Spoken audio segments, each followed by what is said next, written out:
Okay, so welcome back to the channel and welcome back to part 2 of my Porsche 928 S4 review slash walk around slash for sale video, whatever you want to call it. So we've had a look around the car. Make sure that you check that out in part 1 if you're interested. And we're going to get in and go for a drive.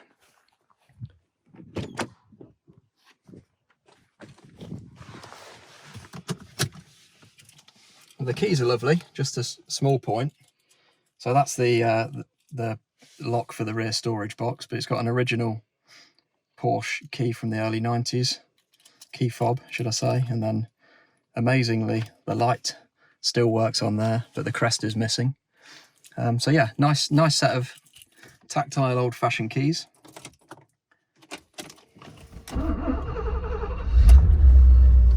So this car mechanically is really nice. It's just had a gearbox service. It's just had the diff oil replaced, and engine service in cam belt was fairly recently in terms of mileage, but a couple of years ago. And it's had all the intake manifold off, new knock sensors, the flappy valve works as it should. Gearbox is lovely. Shifter linkage and accelerator and everything like that is lovely. So we'll go for a bit of a cruise, and you'll see this car on the road and get a feel for how it drives.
Ready to jump in?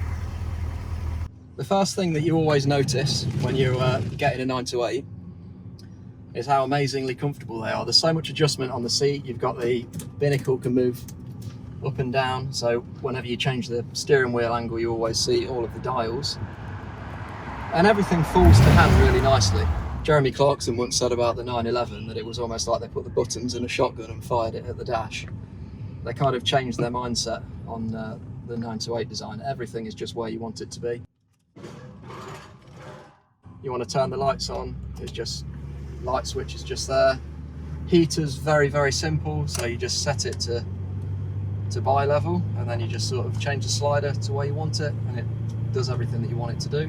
And yeah, the seats are just so supportive and really comfortable. They're just such a lovely car to cover long distance in my opinion. I think even modern luxury cars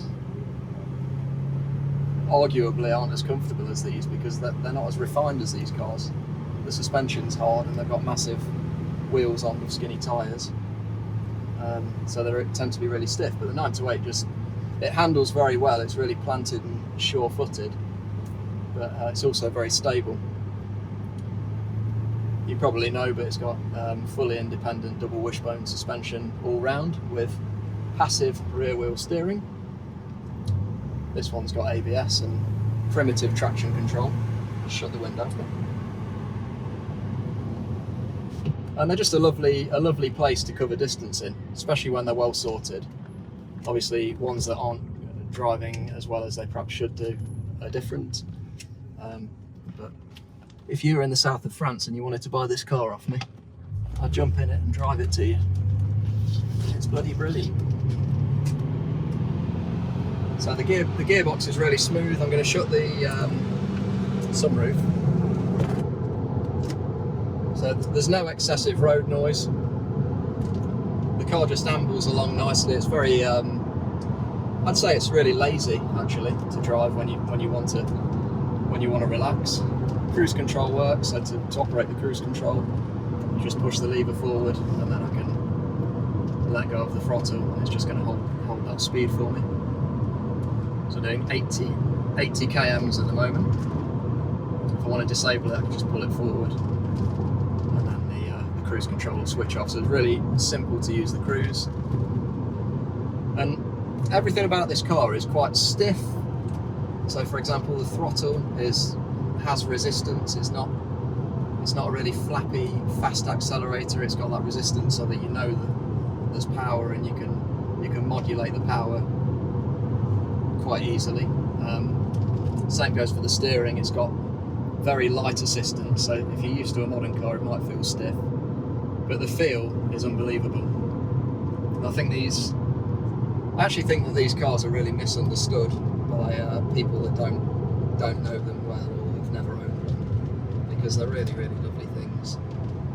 They're just, bank vault build quality.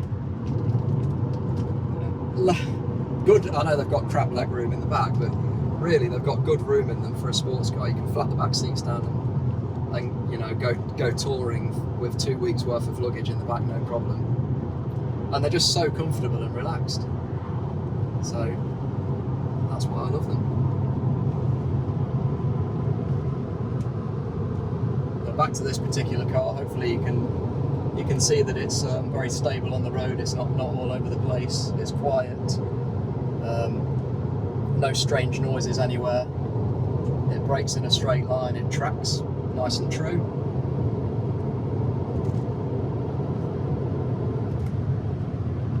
If you do want to put your foot down and make some progress, there's a distinct lack of drama. You just sort of plunge your foot to the floor and off you go.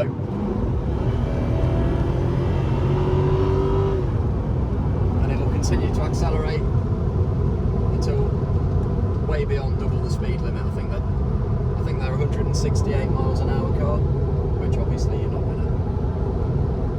gonna drive at, certainly not in the UK. But they're still a very capable thing.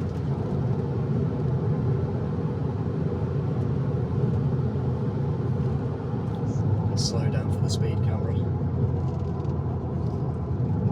A caveat with this particular car, obviously, with it being a left-hand drive Japanese car, it doesn't talk in miles per hour, it talks in kilometres an hour, so you do have to be aware of that.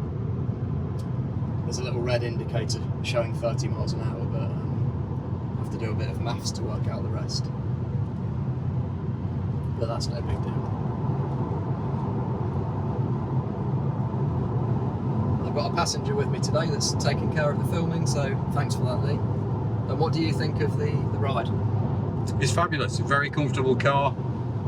Sounds fantastic. Goes really well. Perfect. They're just a lovely thing. I think if you want a usable classic that's easy to live with, obviously you've got the fuel costs, but basically low maintenance schedules, low insurance.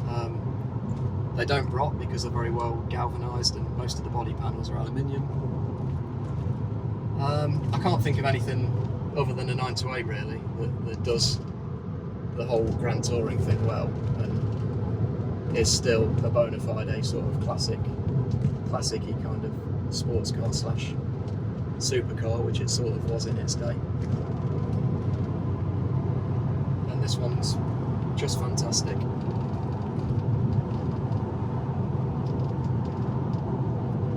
So I hope you enjoyed watching. If you've got any questions or you want to criticise my videoing skills or anything that I've said about the car, let me know in the comments.